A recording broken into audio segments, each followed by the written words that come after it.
Look, bruh, all I'm doing is connecting the dots. A work of art of the highest quality. And what will you do with the big money? But I guess I'll make a lot of money, so here I am. Connect the dots, be clear. But music was noise, and I thought art was bullshit. I want to be an artist. Oh. I'm not a piece of art! Yes, bravo! I'm a peacock flying into a... If money is all that you love, then that's what you'll receive. It really was. It was a work of art. It's not about money. It's about sending a message. Hey, just look at that sky. It's a work of art. Ha, nature never knew colors like that. A man can be an artist. And anything, food, whatever. It depends on how good he is at it.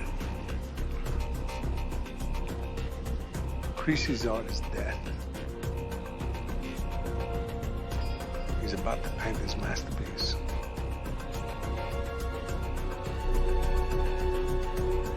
It's a work of art. Make that money, get paid.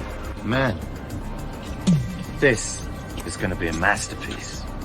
Bothered to connect the dots. This is an art gallery, my friend. And this is a piece of art. Simply connecting the dots. Yeah, well, money talks and bullshit walks, you know what I mean? Yeah.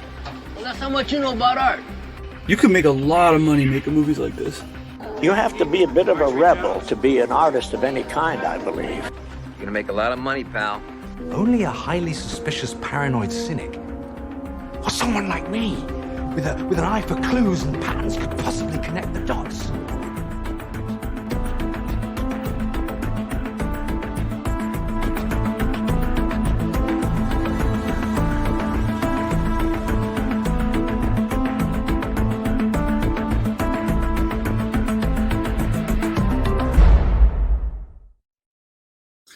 Hi, everyone. Welcome back to Connect the Dots. I'm your host, Justin Stillmaker, and this is the show where we dig into that fun topic of art and money. So I always never know how to feel at the beginning of these, but I'm excited to be back and just start talking about our topics with you. So this week, to start off with like the quintessential art and money thing. I want to talk about the festival known as Coachella. It just finished up its second week last weekend, and I'm forever fascinated by this festival for like a bunch of reasons, like see how many of the artists recognize, how old am I getting, do I know any of these people playing shows, and in general just like it's a real good snapshot of the culture at the time. But I also think Coachella has come to kind of represent something different. It has so I don't know if you guys, how many people know about it, but it's a 3-day music festival in the desert in California. It started way back in 1999. It used to just be 2 days. And, you know, people would come and it was like an incredibly stacked, every day had like hundreds of bands that you've always wanted to see. And they're all playing one show. In fact, I even got to go way back in 2007. I made the trek all the way out to that desert. And it was an amazing experience. And that was 2007. But even then, they had expanded to 3 days from the 2 days.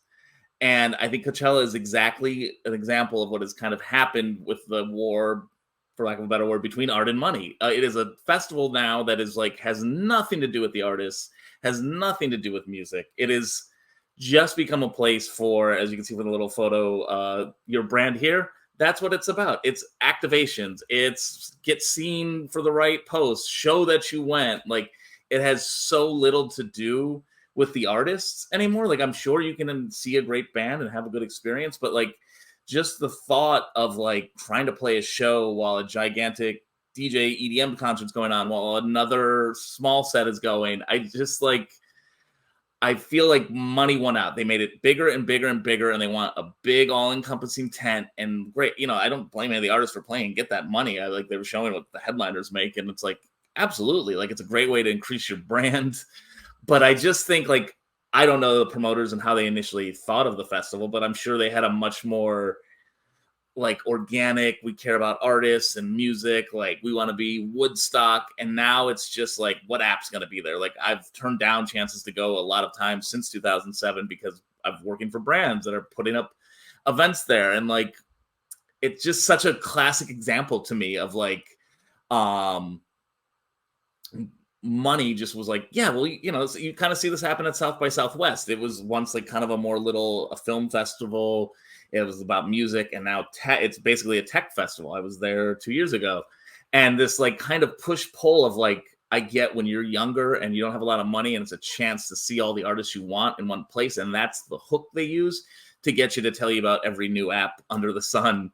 And I just think like at this point, when I think of Coachella, I don't even think of music. I think of like people's Instagrams and how much less traffic there'll be in LA. Or once I was flying here from to LA from Chicago, and the plane was just filled with some really, really obnoxious people. And I was like, I don't get it. Like there's obnoxious people everywhere. I was like, why is this? And then I realized it was Coachella, and that's where they were all headed. And that to me is like a place where art got pushed to the side. And that's what this show is about, is like connecting those dots. Like, you know, I love music. I want to see artists, but I just think Coachella has nothing to do with art anymore. I mean, that's its selling point, but that's its hook. And I think that's what was so interesting about this most recent one. It seems like there was just like even less interest from the bands. Like there were some great artists there, but I was very fascinated by the fact that like Frank Ocean kind of just was like, nah, I don't want to be a part of this. I don't want to like because like he's someone who creates very intimate personal music. And while he's a huge star, and I think the idea of performing for something that big and just like, it's just not at all what he set out to do. But, you know, other artists are equipped to use that to their advantage. I think like what Beyonce did at Coachella and using that size and knowing she could be as big as possible really was able to use that to her advantage. But I just think the more I think about these big festivals, I just think there's kind of like, it's not ruining music, but it to me is a classic example of art being pushed aside. It's like, we want you, we want all your artists, we want all your art, but it's really so we can get people in those seats, so we can get you to sign up our app or teach you about this and sell you Coke and water at, you know, $15 a pop in the desert. And so that's like, to me, the crux of the show. And so I couldn't help but notice when the second week of Coachella came around and Frank Ocean, you know, turned out to play, and like, and there's all this like it's like everything I'm kind of interested in, like the nostalgia of the older acts playing, that they get a big crowd and a big payday, but a place to make your name. And I think back to when I went in 2007, there was this like, the lineup was fascinating. Like now some of the bands you see that were on, like the one I'll always remember, it was like early in the day seeing Amy Winehouse I think it was on Friday of like the first day of that festival. And it's like someone who goes on to become this gigantic star and, you know, passes away and becomes even bigger. And it's just like, I just don't think that moment of discovery, I hope, still exists at this festival, because it feels like the brands don't want that. They want nothing but known quantities that they can then make sure they get the most maximum value. And so, yeah, Coachella is to me like a classic example where art kind of lost to money. And like, you know, I don't begrudge any of the artists around these festivals, like make your money, but like, I just often wonder what Coachella could have been, or what people think it is now. And if it's just like, you know, might as well be a cruise. Like, I feel like we're not that far removed from Coachella doing cruises and playing, like having bands play. And that to me starts to feel less like an artist playing their art to you and more like a zoo. And I like the zoo, but I don't think of those as the same thing. And so, yeah, so that's our first topic, was about Coachella. But most excitedly, this is my favorite part of the show, is I get to bring on a guest. And today I have my good friend, Patrick Ward-Perkins, coming on. You have the applause. Perfect. Play to the music. Patrick, how you doing? I'm good, man. How are you? I'm doing pretty good. Okay. Hold on. I feel like I'm in real like host mode. Hold on. I'm just gonna register CoachellaCruises.com. Yeah, we should get out. That's the future, bro. That's it. I'm giving it away. I've been approached. Isn't it like a zoo? I didn't until I started doing that weird monologue. I was like, it is like a zoo at a certain point, right? You're like, hey, dance, monkey. It just takes away the. I don't know. Listen, if people are watching and went to Coachella, I hope you had fun. I can't judge how you have fun, but it's just not for us, I guess. I'm guessing, Patrick. I don't think you're. Yeah, no, we can't judge it, but we're still going to sit here and complain about it. Yeah, I mean, well, I'm a highly trained cynic, as the opening like clip show said. Okay, so one of the things I first like to do when I have a guest on, because like I think my favorite part about working in art and media is like the way you get to keep meeting new people and bringing like how did we meet? I think is like that was a good one. Yeah. We met at a pretty quintessential Hollywood party. Yeah, wouldn't you say? It was the closest I've come to an Entourage episode in a long time. 100%. I mean, it was really hot. Yeah, it was a scorcher. This past summer we met last summer. Yeah, and it was scorchingly hot. It was a devastating heat wave in LA, and we were both kind of on the outskirts of this pool party that was taking place at a massive, massive estate in Pasadena.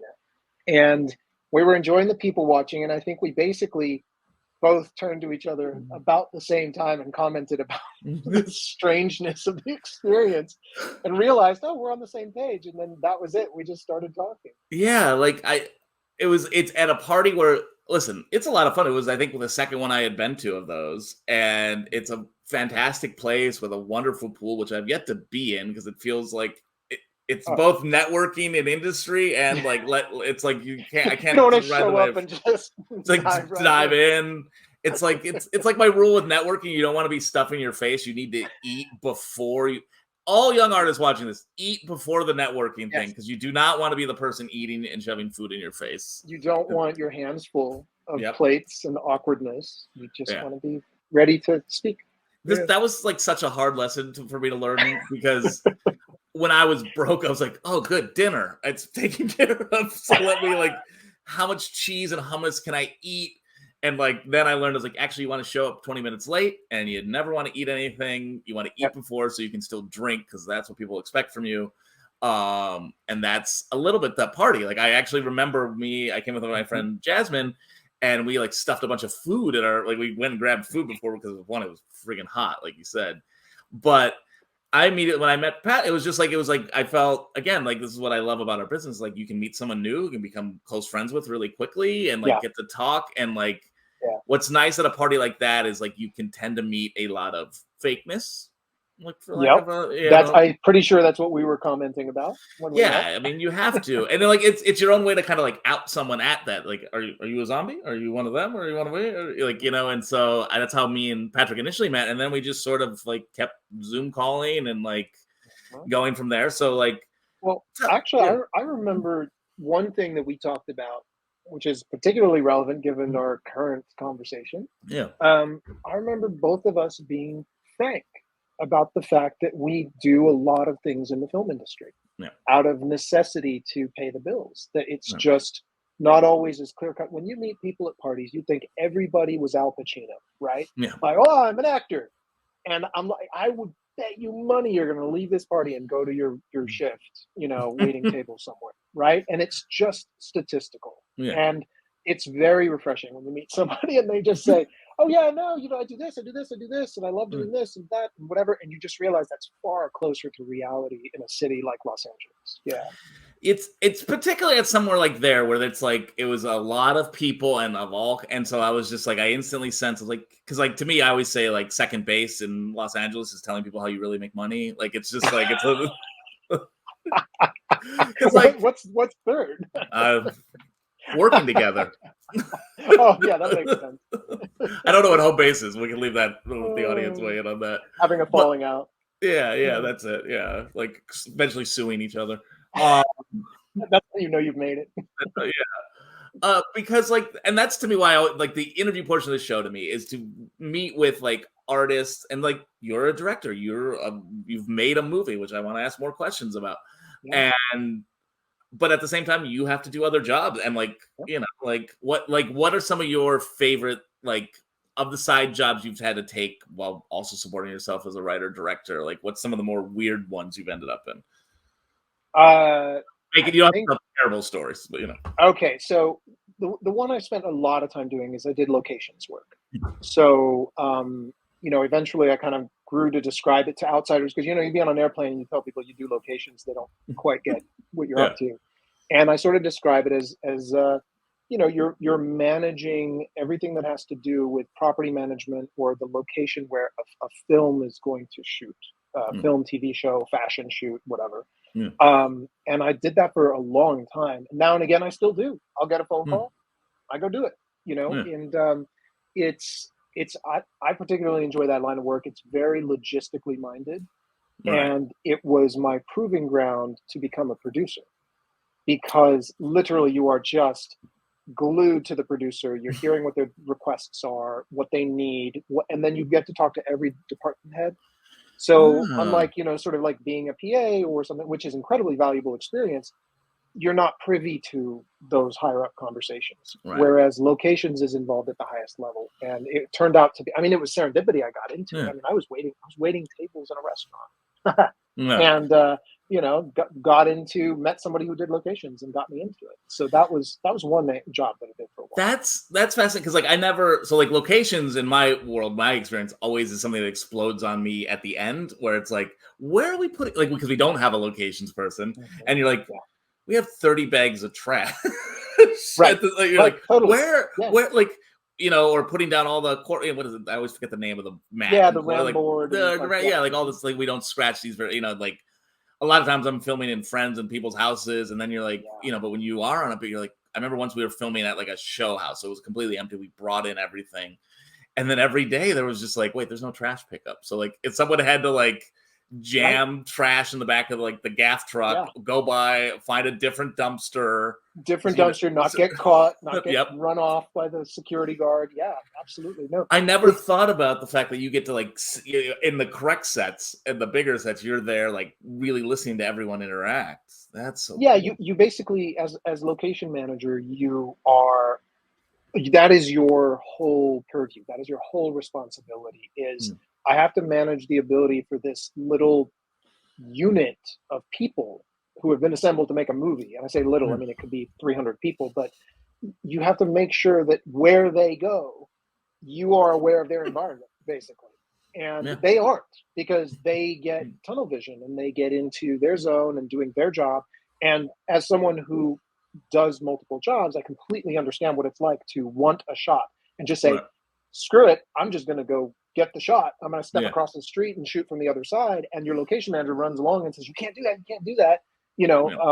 I heard a story once of they were shooting a Clint Eastwood movie downtown, and Clint wanted to shoot from the other side of the street, and the location manager sees it. And actually, this was not a location. It's my friend Bosco, works at Film LA, told me this story. Great guy, amazing. Great name already.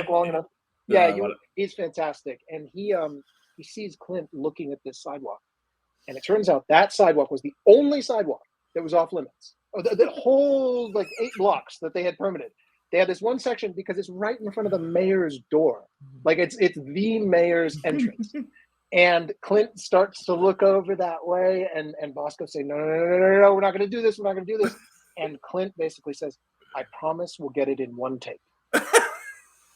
And so when you're talking to Clint Eastwood and he says that, right, okay, you believe it? Now, you believe it? So he sets up his camera. Meanwhile, they've got 5 or 6 cameras all together, and I think it was on Changeling, so it's massive. Talking hundreds, if not Angelina thousands Jolie, of extras. yeah. Cars, classic cars, all this stuff. So it's a massive operation. He shoots, cut, finger guns Moscow, and walks away. That's it. Got it in one. But that's the job, is you're surrounding people who have this singular focus of, I'm going to get the shot. And you are trying to make sure we also don't upset everybody that we encounter. Yeah, what is that? As soon as you described him looking at the one street, what is that as a director? Because you can speak to both sides of this, where you're just like, oh, you know where that shot we should do it. It's like you're a 4-year-old. You're just like, where can I not go? Well, that's where and it always is the more interesting sequence. Or 100%. Yeah, I think it's the one you haven't seen yet. Precisely because it was removed from the menu. Yeah. And so, but as a director, you're always, especially if you're slightly dissatisfied with your angle, if it's not camera goes up and pictures up and you're like, yes, that was exactly what I wanted. If you're not there, which is pretty frequent, you start looking around for where it is. Where is that vantage point? And it's, the one you haven't been allowed to have is probably it. Right.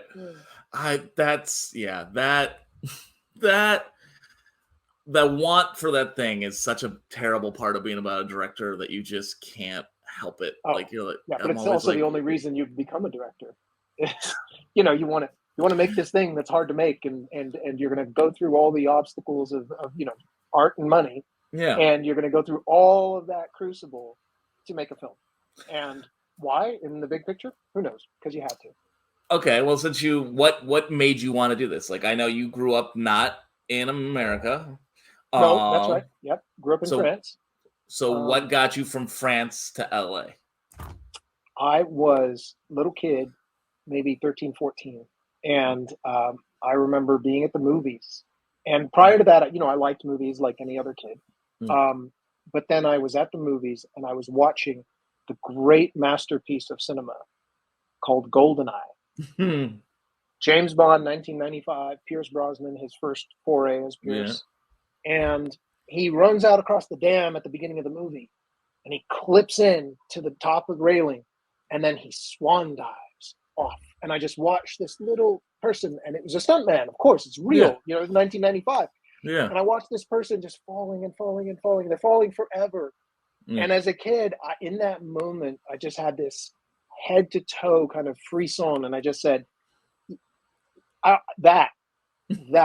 want to do that. And I didn't know what it was. I didn't know at the time. I sort of thought, is it stunts? Is it acting? Is it, what was it about that thing? And the more I dug into it, the more I got around to writing and directing. I found that to be more suitable for my personality.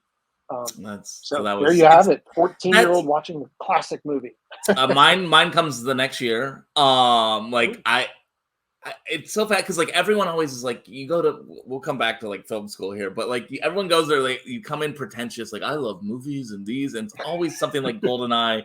Mine was, I was already kind of into movies. My parents, I in retrospect, were kind of pretty big movie nerds, and my dad was a model builder for film, so he had kind of built some models for movies. So I had an idea of special effects. He wasn't but it was, I went and saw Independence Day, classic piece of cinema.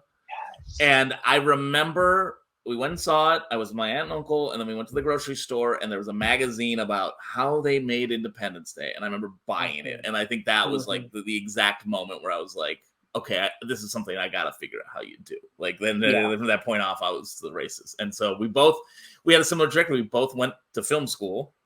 So did you enjoy film school, or did you like your experience? Or? I mean, I loved it. But I think to put things in context, I think it's important to remember that I went to film school in the early 2000s. And I don't think it is the same necessity today to go to film school at all. There are so many reasons why you don't have to go to film school to understand how to make films today. And no one ever had to go to film school, but if you didn't have anybody you knew in the business, if you had zero contacts, I mean, I was coming from another country. I didn't even, I had no concept at 17 how in the hell I was going to get into this business. Film school made perfect sense. Yeah. But I really think the times have changed. And so I think about that a lot. And when people, somebody asks me, maybe they have a 16, 17-year-old who loves movies and all that. And they're like, oh, you went to USC. What, tell me, is this what my kids should do? And I often tell them, no, what your kids should do is take a year off and PA for a year and grunt through the basics. And if at the end of it, they still love the act of making movies, if they have continued to hold that passion, then film school is going to be a walk in the park compared to working on set for 12 to 14 to 18 hours or whatever. And you'll appreciate everything that's in film school. You will appreciate the resources. You'll appreciate all your fellow students who aren't taking the initiative, but who will respond if you say, hey, I'm shooting a thing, let's go, and you can crew up. Yeah. And whereas if you just go in sort of everything's just gonna be, handed to me, right? Yeah. It's not. It's the beginning of your test. And so if you can go in with a little bit of experience, I think film school could be doubly valuable. I agree. I feel like when I meet people now who are interested in any kind of art school, it's some version of listen, it's you could probably just do it on the side and like get a degree in a like cheaper, more like film school to me like was a wonderful experience. I've met people that I still collaborate to this day from it. But at the same time, I went in the early, like 2002 to 2007. It wasn't reasonable, but it's not what the price is now. Right. Like totally. And I also sort of knew I watched a lot of people graduate and was shocked to find there weren't jobs. And I was like, I kind of already expected I would have a nice 10-year window of not making any money and like trying. It turns out it's a 20-year window, but like 20 and counting. 20 and counting. But I agree with you. Like that foresight, I think that's something that I was lacking when I was that age, was the ability to look forward to who am I going to be in 4 years, and when I step out that door, what is the experience of people who are stepping out that door.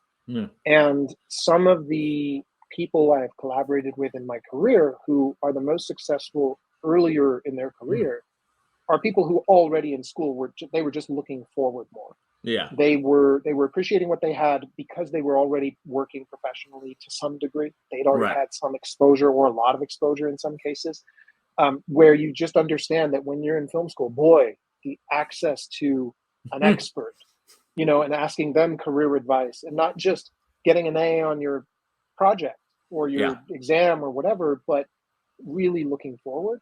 That's the power of being in film school is if you can combine the sort of, but how many 18-year-olds are mature enough to do that? No, I mean, like, the other benefit I do think, at least for me as a filmmaker, was you get all your bad work. You get a lot of your bad early drafts out. Like, I remember watching students spend a lot of money on like their first like production. They spend like that. I'm like, no one's ever going to see this movie. Like, don't like, just like, I would always just like film it really basic, find unique things, but I was like, I'm not gonna spend it. Like, I'm shooting on Bolex. Like, I can't even now. It's 2023. I have a VHS of me recording on a mini DV camera, my film playing on a projector on a wall. Like, MGM called. Let me show them my work. Okay, so you graduate film school. You made a movie pretty soon after that, though, right? Like, when did your first feature happen? No. It took a while. I did a bunch of short films and little sort of, before it was even a thing, web series. I mean, it just like the very fact that it was still called that, that was like people were trying to figure out what to call it. This is how early I was doing that. We were still debating whether to release it on Facebook or on YouTube. There was a push for Facebook video at one point. Yeah. And we thought that's going to be the future. And, okay, well, there you go. Lesson learned. But did a bunch of stuff like that. And then it was in my late 20s, I made my first feature. And I was co-directing, co-writing and co-directing. I had like a little squad and we were working together. And what happened was we had a Kickstarter for a sci-fi project, which just fell apart, didn't quite make it. We put all summer into, and I mean 3-4 months of nonstop work, every free moment. Yeah. And we got really close to the finish line, didn't quite make our goal. And so I sat down with my team afterwards and I basically said, I remember saying, like, there's this judo expression about fall down 6 times, get up 7. And I remember saying that and saying, well, listen, we just fell down again, but we have an opportunity here. We just met a whole bunch of people who believe in us, who funded us, $1,000, $2,000, whatever it was, right? Like not the people who gave $5, but the people who gave like anything above $500. I was just like, we have this list of people and most of them we know, and we didn't know that they would have helped us make a film. And so let's find a script. And we went through our archive of scripts and we found one that our manager at the time had said, this is great writing. No one's ever going to make it. And so we said, great, it's great writing. We're going to make it. And we went and rewrote the script a little bit. It was set in upstate New York. So we customized it to the location that we knew we had access to. And then we went off to the races. And I could tell you a million stories, but there's one in particular that stands out is this was in 2012, which means this was the year Hurricane Sandy hit the East Coast. And we were in pre-production upstate, and Hurricane Sandy hit Long Island in New York. We felt it a little bit, but we were up by Utica, so we didn't feel it as much. And then we started driving back, and we literally packed supplies from upstate New York, and we drove into the island, like just zero electricity, no gas at any gas station. Oh, God. Absolutely nothing that you need to make a film, right? And so what we did was we were supposed to shoot 3 days in Long Island, and we shot those days, rationing our gas, charging our camera batteries from the car while we're driving from A to B. But, you know, every battery you charge is also less gas. And parking the cars, you know, gas tank to gas tank because people were stealing gas. And so we're making this movie in these just in like this dystopia. It was absolutely wild. On the upside, one of the schools we wanted to shoot at was closed, so we were able to get a shot there. That's fantastic. And then we used the last of our gas to caravan out of New York, like some apocalypse movie, to get upstate New York. And we were running out of gas on the turnpike, and we saw the first gas station. No, nothing. And you finally get to the first gas station that has gas, and we just like practically pushed the cars to the pump. Oh my! And then we went and made the rest of the movie. But that was how it started. You know. Well, it's good to hear that no matter what, everyone's first movie is some kind of like pure disaster adventure. I have an aborted first feature from like 2008 that we just like started, and then we didn't run out of gas, ran out of money for sure, and they were just like, we'll come back, and you never, like, the fact that you pulled it through all that, like, that's it's shoestring. I mean, the ultimate shoestring. I tell people the numbers, and it's just shocking to people. You know, we made it for absolutely nothing. And I remember at one point, this is my other favorite story about this project is my friend who I was co-directing with was from New York, and very savvy, like street savvy, right? And we went to find some picture cars, and we're upstate, and we're like, well, these gangsters at the end of the movie, they need to pull up, and it needs to be good cars. Like, our hero can drive a Chevy Impala, and like, that's fine, but because he's, you know, salt of the earth. But this gangster who pulls up at the end of the film has to get out of something nice. Right. So we went to a car dealership up there. And I won't name names, but let's just say the name was Italian. Mm-hmm. And we start talking to people and just saying, hey, we're making a movie, and we're wondering, like, could we rent some cars for you at a big discount, or what do you have, and all that. And this guy, finally, the owner, comes around, and he pulls us over, and he sits us down in an office, and he says, what kind of movie is this? And I said, well, it's a mafia film. And he goes, oh, I love those movies. And I'm thinking, great, we're going to be able to get, you know, some sort of favor out of him. And I start going down this path, and in the moment, I'm like, wait a second, maybe I can get some finishing funds. Maybe, you know, this, that. And my buddy under the table kicks me so hard in the shins the moment he realizes what I'm trying to do. Yeah. Because, you know, we were going to be paying with our kneecaps if we weren't careful. Yeah. And so we only got 2 cars from it, but they were mint, brand new, 0 miles. We had some Cadillac and gosh, I can't remember and the Chrysler 300. They're just beautiful. Yeah. And the whole shoot, I was just worried that something was going to happen to these damn cars, and we were going to lose our kneecaps. And when we finally returned the cars unscratched, I call the guy, and he says, yeah, just park them around back. Put the keys under the seat. Don't worry about it. And I remember thinking to myself, oh yeah, nobody steals from this guy. Everybody knows who this guy is, and nobody steals from him. And it was the greatest way to make a mafia movie was to borrow cars from. I could just picture the guy's face. Oh, I love mafia movies. I keep one day I'm going to read his name in the paper. I just know it. Yeah, I go to upstate New York about every other year. I would kind of off air. I wanted to find out this car dealership. Yeah. Okay, so like that comes out. That's the ultimate dream, right? You went to film school. You made a movie. Yeah. You're a success. Like that is like wonderful. Like you made a movie. You did it. And this was 10 years ago when making a movie meant something. And then of course there's 20 years ago where making a movie really meant something. 30 years ago, and so on. So I think it's important to always ask, like, when did somebody make something? Because today, I mean, I could go make a movie this afternoon, right? It might not be very good, but it's pretty easy to be like, I made my first feature. I shot it on an iPhone. Yeah, right. This was a little more difficult at that time period, but I don't want to oversell it. We weren't making it in 2001. We weren't making it in 1991. It's a different level of appreciation for what it takes. But yeah, we went to festivals, and we kind of had a good festival run because we were smart about it. I think pretty early. I mean, we tried our luck. We thought, you know what, we'll just hit the big boy just on the off chance, right? But I think we knew we were always going to be a mid-festival type of project. And sure enough, we got into some good ones. And one thing that set us apart at the time is we'd spent quite a bit of our money in post on audio, on the quality of the sound. And people kept coming up to us after screenings and guessing at our budget range, $1 million, 2 million, all that. And I credit that deeply to the fact that we put enough money in audio post, and just like making the soul of the film is really profound.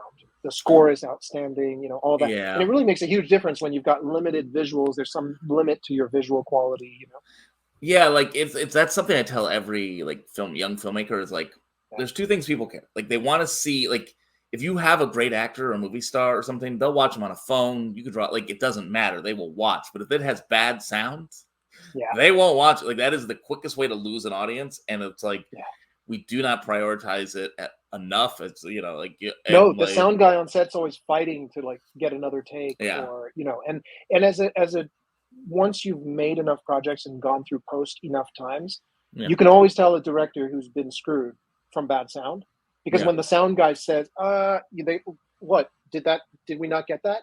Okay, we're going again, right? Because you just know the headache that you're in. But when you're younger, you don't know the headache you're in, and you just, that little jangle. Oh, don't worry, we're never going to worry about it. And then you're sitting in post, like, so frustrated that this thing exists. Yeah. Quit subtweeting me, Patrick. I know what you're talking about. No, no, sound is like so huge. But what I was going to say is, like, you made the film. It was still at an era where that mattered a little more. Did you feel like a success, or did it feel like you're just still at the bottom? Like, 'cause that's the, like, to me, like, I love talking to other people about like what success means. Like, so it's interesting because if I think back on it, it was actually, I got multiple jobs, screenwriting and directing jobs, and just things off of the feature. So that was good, because especially when you revealed, like, we made this movie for Shoestring, people would go, okay. I mean, I remember one exchange with a producer in particular where we were talking back and forth. He said, "Oh yeah, I liked your movie. Like, it was good. And what was the budget?" And and we were honest with him. And I guess it's been so long, I can say it here. Our production budget was $13,000, and our post budget was $20,000, and so $33,000. So I answered $33,000. And debated about it with my directing partner. We debated. We were like, do we tell this guy? Do we inflate it so we look like we've got a lot more experience, or whatever? And we said, no, let's just be honest. We went for it. 5 minutes later, he writes back, $33,000. We're making a movie, boys. Let's go. Like, let's go. Wow. Like, because he knew what we could do with no money. Yeah. And we were talking about $500,000 to $1 million. That's what we were talking about on that one. Unfortunately, it was foreign money that fell through. So, it is what it is. But there was a moment there where I thought, this is it, here we go. But I have to say, to your question, did I know that? No, absolutely not. Yeah. In fact, I immediately, the goalposts just moved. Yep. And I immediately am looking for the next thing. And it actually took an experience on psychedelics to realize that, wait, that promise I made to that little 14-year-old me, that, I'm going to go do this. I'm going to go do this. That I had done it and blown right past it without realizing. And it was several years later, lying on the ground, euphoric, and suddenly start crying, realizing little 14-year-old me, hey, we did it. We did it. We just didn't realize we did it. And ever since that moment, it's just been a huge liberation, just this sense of like, no, you just make movies to make movies, and you see where everything goes. But I think I don't know if that answers the question. No, it does. Like, I mean, I think to some degree that's what I'm always talking about within these interviews is like, I think as artists we get really hung up on like what our endpoint success is, and then we never see the win. And I'm 100% guilty of this, where I'm just like, as soon as I got the thing, I'm like, what about the next thing? Like, what? Like, I don't even like give it a moment. And like, you might like, I often like, I have other younger people look at me as a success, and I'm like, I'm a complete failure. And like, I look at your career and like, you've made a movie, you've had like a couple big shots at things that maybe didn't fully go, but like that's the game. Is like just having the get the swing is really the totally 100%. I think it really drives home this sort of kind of the sense that a Buddhist viewpoint makes, that you're never going to get to the future. You have now, right? You have now. That's what's going on, is just now forever. And so this idea of like framing yourself and externally validating yourself only in relationship to something that is going to arrive in the future. Yeah. That's a dangerous game, because, and I've played it for a long time, and it really takes a long time to fully overcome that, to where, no, tinkering on this draft, I'm really happy right now tinkering on this draft. I'm really happy, working on this edit. I'm really happy in this horrible situation on set. I mean, happy is maybe a stretch, but but appreciating the fact that here we are making a movie, and it's really cold, and like, that you're having trouble with this situation, that logistics, whatever. Yeah. But that's all you're ever going to have, is doing that. And so I think the danger is, if you don't like those things, get out of filmmaking quick, because it's not going to be about the premieres and the glory and all that. Even the people who are successful, that's just a microcosm of their whole day, their life, and their experience. It's not the glamour, it's the work. So if you love the work, great, keep doing it. I like that. That now forever is going to haunt me for at least a week or two. This is why now forever.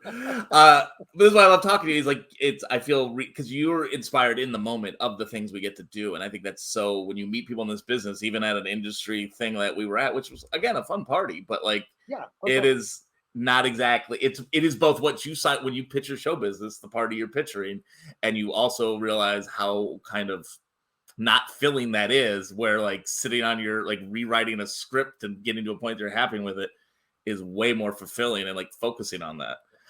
Okay, I know you and me will talk all day, so I'm gonna try to think of one more last question for you. Okay, when you're setting out on a project, how much does money factor into what you're thinking? Like, does it infect your creative process, or do you like are able to shove that to the side? No, I think they're completely intertwined. Yeah. I mean, the old expression that money is energy is just so true, right? Yeah. And so filmmaking is energy. Filmmaking is, and I don't mean that in a woo-woo way. I mean that in a literal, you are going to take your life, time, and energy and translate it into pixels on a screen at this point, right?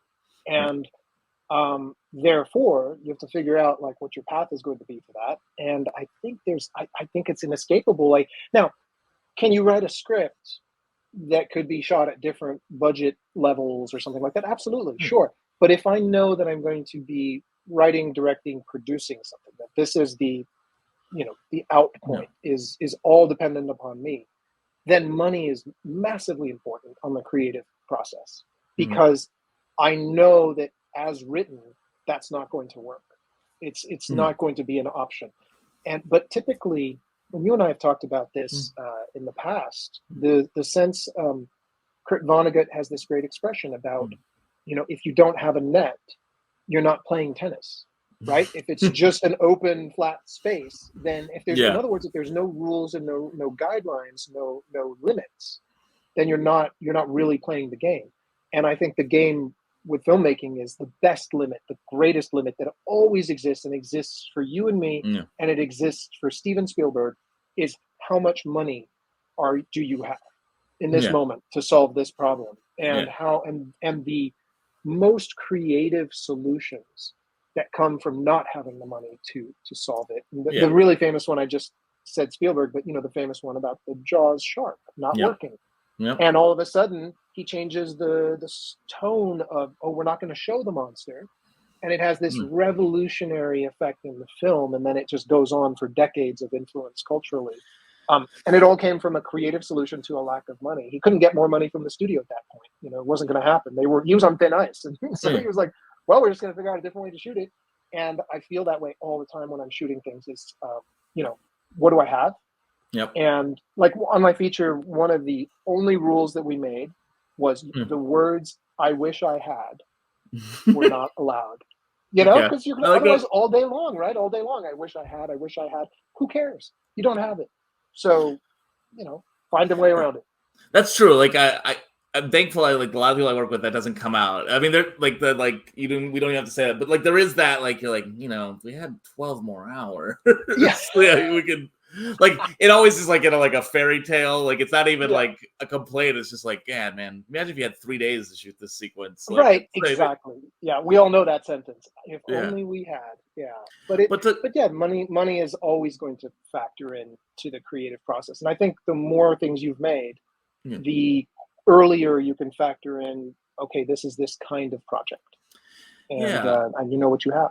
The reason I love movies, and it's reflective in this whole show, is like Hollywood and all of it, with film particularly. Like there's different businesses and arts, but movies in particular, they do not care if you make art as long as you make money. And that is like weirdly free. Like they don't care. Like they just you figure out the money problem, do whatever you want. We make money off it. Great. Like it's not that TV. Yeah, like it's like so free. People who watch the show, you can hear that a lot, because that is like a mantra to me, to a lot. It's like it's unbelievably freeing when you think about it. It's honestly, it's the real reason I look up to some of these gigantic filmmakers. Yeah, it is not just what they make, because the truth is you can find independent films that are far more bold and interesting and taking huge risks and all of that. But the ability to do on that scale and be financially successful and still be making something creative and artistic is it's awe-inspiring.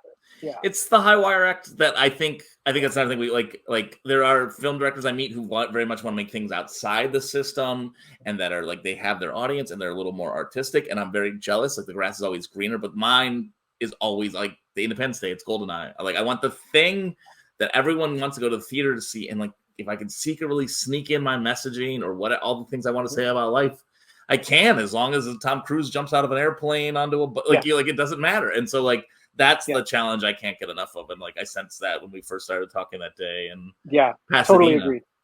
Totally agreed.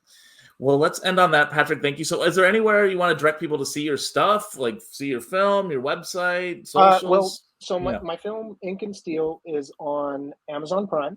That's probably the easiest, and if you have Amazon Prime, it's free, so it's the cheapest way to see it. And then otherwise, there's just my website, wardperkins.com. All right. Well, Patrick, thank you so much for coming on. We're going to be talking soon about the thing we're working on together and many more, but thank you so much for coming on the show today. So, pleasure. Talk to you soon. Okay. Now on, thank you, Patrick. Let's go on to secretly my favorite thing, the subgenre of the week. So again, this is where we kind of look at that part about art and money, where we take a genre or a film that may have been a little bit original, and then you see it gets copycat and changed, and how it changes is like let you know about the time and directors and this. And so like it's the thing I find endlessly fascinating about movies and film. And so this week's theme is the Last Man on Earth movie, which there's been a lot of them. These all seem to start coming out in the 50s. They're all a part of the atomic age, right? Like, science fiction reflects our fears of the time. So like, nuclear diseases, they change throughout the eras, but we still kind of keep coming back to this central concept of what would be like if I was the last person alive. And now anyone who's seen any one of these movies know they're not the only person alive. But that's, again, within that genre, it has so much to like play with.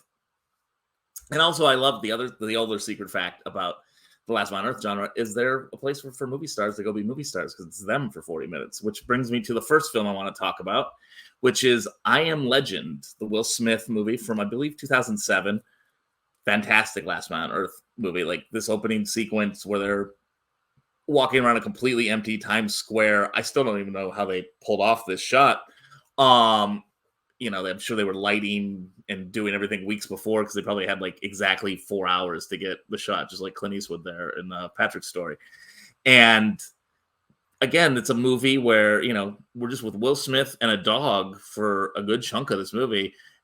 And the other thing I wanted to say is like, it's a movie that after COVID really hits. The movie is about like a disease that starts infecting people and forces everyone inside, and they lose their humanity, and no one sees each other. It's like, I watched it about a few months ago, and I was like, holy crap, this was way more of a bummer. It becomes very, you become very COVID aware. But I Am Legend's it's a good little movie. The dog is great. They kill the dog, which, like, for American movies like that just never happens. But it's also a reference to a movie that'll come up later. But I Am Legend, it reminded us why Will Smith was such a friggin' movie star. It's just him. It's why all these actors gravitate towards these roles, because it's like, it's so iconic, and him driving around in I think it's a Mustang. It's definitely a movie that kind of came out of nowhere, was a big hit, and reminded people of this genre. So now, even before that was in 2007. In 2002, you get 28 Days Later. Now, 28 Days Later is a great lo-fi film. It gives us, again, directed by Danny Boyle, Cillian Murphy. It's one of his first big roles. And like, this shot is not as great as the Times Square one. It's not a Hollywood budget, but like, this movie really kind of threads the needle between The Last Man on Earth and the kind of zombie mutants that are always running around. This one feels more overtly a zombie movie, but like, the reason I love this movie is, like, one, it's such a lo-fi movie. It's shot on, like, you know, pretty much a video camera, and it just has this quality that I just, like, I'm almost nostalgic for. I thought it was, when this movie came out, I thought it was ugly as hell, and now I'm like, how can I shoot like that? And so, like, again, it's that constant reaction changing. So 28 Days Later is a heck of a movie. They made a sequel. I think it's 28 Months Later. Really captures a vibe of like post-London, like, you know, end of the world. And again, it kind of steals the end of Day of the Dead. It's really overtly a zombie movie, but it's technically a Last Man on Earth until he's not the Last Man on Earth. Which brings us to the first kind of Last Man on Earth movie I wanted to talk about, which is The Omega Man, which I Am Legend is a direct descendant of. I Am Legend. They're from the same source material as Harlan Ellison, I believe. This one, Red Car. See, again, movies always just talking back to each other. Charlton Heston's the movie star, and this one's a little goofier. It's a little more the 70s. The villains in it are the Russians and the Chinese. Like, it's, again, they're always reflective of their time, like 2007, 2002, SARS. Like, you can see how the fear, but this one, very goofy. No dog that I remember. But another thing really fascinating about this movie, comes out in 71. It is actually one of the first movies to have an interracial kiss between Rosalind Cash and Charlton Heston. And I think it's crazy that it was 1971 and I'm marking an interracial kiss. But that's neither here nor there. This one's a lot of fun. It is like directly I Am Legend. I Am Legend's sort of the better movie. But it's fun. It's goofy. It's a little 70s. Charlton Heston's a little over the top, but like, it's a perfect movie with two beers in you. So then the Omega Man is, again, there's a lot of these. I'm not going to do all of them, but I think it's really interesting to note the changes in them. So in 75, a movie comes out called A Boy and His Dog. Now that one is very much written by Harlan Ellison. I might have been wrong. It might be Richard Matheson who wrote the I Am Legend. I am not great with my science fiction writers. I apologize for everyone. So Boy and His Dog is actually a gigantic influence on Mad Max. Because it's just like this guy alone wandering a wasteland in the desert. It's played by a very, very, very young Don Johnson. Nuclear is always on the mind. But the dog is telepathic. So he has these conversations. He's able to talk to him without saying anything. And they have all these like weird, funny conversations. Because like, one of the fun parts of like the Last Man on Earth movie is like, how do you do dialogue? How do you do these conversations? How is, Castaway is not a Last Man on Earth, but he's talking to the volleyball. So like Boy and His Dog has this really weird dark energy to it.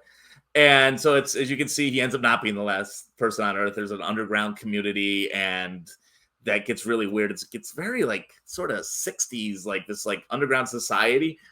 But Boy and His Dog is like a much darker, a little more Mad Max, and it ends on one of the darkest, most cynical jokes I've ever seen in a movie. Like, it's almost worth it to be like, that movie just end that way? It ends with like just like a really, it's in bad taste, but it catches me every time I watch this movie. I was like, oh yeah, I like always end up staying to the end to be like, is that joke really in that movie? But Boy and His Dog is like, if you're interested in science fiction, it has a lot of ideas and you can sort of see its influence on a couple other movies. Okay, so the next Last Man on Earth is technically Last Sisters on Earth. Night of the Comet. This is a personal favorite movie of mine. And as you can see here, it's two sisters in Los Angeles. There's a comet that goes by that kills, like makes everyone turn into red dust, and the rest are kind of mutant zombies. But what I love about this movie is it's sort of the missing link between like George Romero's zombie movies and Shaun of the Dead. Like it's a bit of a horror comedy. It's like punk rock. It's great. Like it's really funny, and it's got that kind of like Tarantino sense of like the characters are very identifiable. They all sort of play their part. And so it like added a new level of like style to the Night of the Last Man on Earth movies. And like, of course, there's a big shootout in a mall because Dawn of the Dead, which is technically the Dawn of the Dead movies are technically Last Man on Earth type movies, but that's a whole other film nerd conversation that I'm not going to go down this wormhole with you. But the other thing that I'd like to point out is, besides the fun of like the lone man being replaced by sisters who are competing, is that the cheerleader sister that you saw at the beginning firing the gun in a cheerleader outfit, she was the exact inspiration, that character, for Joss Whedon's Buffy the Vampire Slayer. Not so much the TV show, but it was originally a movie, and he was like very taken with this character, and he kind of takes that and brings it to Buffy the Vampire Slayer. So again, Last Man on Earth movie going all the way to Buffy. It's one of these things where you can just see the straight lines and connections. And I wanted to connect the dots between those. And so, again, you're like, okay, Last Man on Earth. And then now we have something like The Last of Us, which is a TV show, which is, I try not to talk about TV. But I think it's important. Like, I know it was a video game first, and it was drawing from a lot of the movies I was just doing. But now it's, this show, like, everyone has to find, like, a new evolution on the source material. And so I think Last of Us is like really well done. It's drawing from the video. It's very sad. It's very gray. It doesn't have that kind of goofiness. It really kind of gets into the isolation and loneliness and of a world collapsed. And so I think it's just sort of fascinating to go from I Am Legend to even Last of Us. Feels like a drastic difference. And you see the original source material like Omega Man, you can see the goofiness. And it's sort of like fun to watch Hollywood kind of evolve its style across just one genre of movies. Also, the one thing I wanted to add, I forgot to say, back in the Omega Man with Charlton Heston is, I think, purposefully cast because of Planet of the Apes, which is secretly a Last Man on Earth movie, as well, as you'll find out from the ending of the movie if you've never seen it. I don't want to spoil a 70-year-old movie at this point. But that's the Last Man on Earth genre. It's a lot of fun. I think there's so many more movies I didn't mention. Oblivion, like you just go on and on. I might have to return to this one, but like it's one of those genres that you realize exists every 5 to 10 years, and every single one of those movies are great. So let's move on to our last subject. Who won art this week? Now, I'll be honest. Art always wins. It's been a rough week. A lot of news, it's been a fun week if you don't care about Tucker Carlson or Don Lemon, but BuzzFeed's actual news side closing down. I was like trying to really look for the thing that inspires me about art. I talked about Coachella at the start, but really what I want art, and I know I'm cheating a bit here, is the NBA playoffs. Now I understand people might not be sports people. I'm not even a huge sports people. I like basketball, but I don't watch it that much. But I have to talk about the stories. The reason I picked the NBA playoffs, they make sports movies out of stuff like this, right? So you have, in the storylines, you have a player like Jimmy Butler who has a chip on his shoulder, who is never the best player in the league, but when it matters, he's Rocky. He was the ultimate underdog, and he just won. You have LeBron James, who's like an aging gunslinger, who's taking on the young upstarts, who have a villain who's kicking players in the balls. We have Steph Curry and the Dynasty of the Warriors getting one last shot.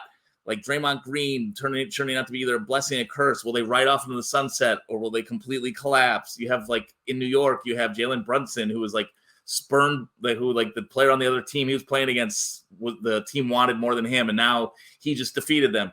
It's the biggest stage, and and sports and money are their own thing of like trying to intertwine and separate. But every now and then, sports becomes art to me. It becomes just pure expression of story. Like it's undeniable. It's like Greek myths. It's just like very basic elemental stuff that people respond to. It's why so many people watch it. It's not just to see people playing sports. It's the stories. It's the connection. And so that's why I'm counting this NBA playoffs as the winner of art this week. Also, because it's a slow art week.